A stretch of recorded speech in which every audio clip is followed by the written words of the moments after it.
নমস্কার বন্ধুরা, সবাই কেমন আছো? সবাই তো পিকনিক হই হুল্লোড় করছো চারিদিকে, তো আমিও দেখো পিকনিক করতে চলে এসেছি, আর এটা তোমাদের সাথে শেয়ার করেও নিচ্ছি।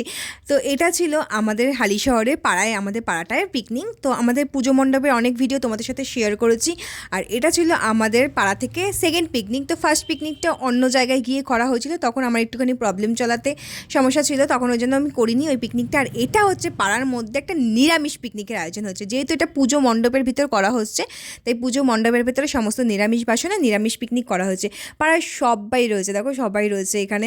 আর সন্ধেবেলাতে আমাদের একদম সিম্পল খাওয়া দাওয়া ছিল, খাওয়া দাওয়াটা ছিল হচ্ছে মুড়ি মাখা। তো মুড়ি মাখতে মাখতে দেখো কী সুন্দর আনন্দ করা হচ্ছে। মুড়ি মাখার কফি ছিল, মানে পকোড়া হবেও বলা হয়েছিল, তবে যেই দাদা রান্না করবে সেই দাদার উপর অনেকটা প্রেশার পড়ে যাবে, সেই জন্য আমরা সবাই বারণ করলাম যে পকোড়া টকোড়া বাদ দাও, এবার চলো সিম্পল খাওয়া দাওয়া করি। এবার মেন কোর্সটাতে মানে সেইটা যাতে ভালোভাবে হয়, দাদার উপর সেরকম একটা চাপ না পড়ে, সেই জন্যই সন্ধ্যাবেলা মুড়ি মাখা আর কফি দিয়ে সারা হলো। তারপর তো খুব নাচানাচি হই হুল্লোড় তো চলছেই। আমাদের পাড়ায় না তো অনেক অনেক অনুষ্ঠান হয়, মানে 12 মাসে 13 পার্বণ হয়। তারপরে এই শীতকালে পিকনিক টিকনিক তো লেগেই থাকে, আর সবাই আমরা ভীষণ আনন্দ করি, মজা করি। আমি অনেক পাড়া দেখেছি, বিশ্বাস করো, তবে এত এত আয়োজন, মানে এত অনুষ্ঠান অনেক জায়গাতেই হয় না, তবে এইখানে আমাদের এখানে না অনেক অনুষ্ঠান হয়, আমরা ভীষণ ভীষণ মজা করি।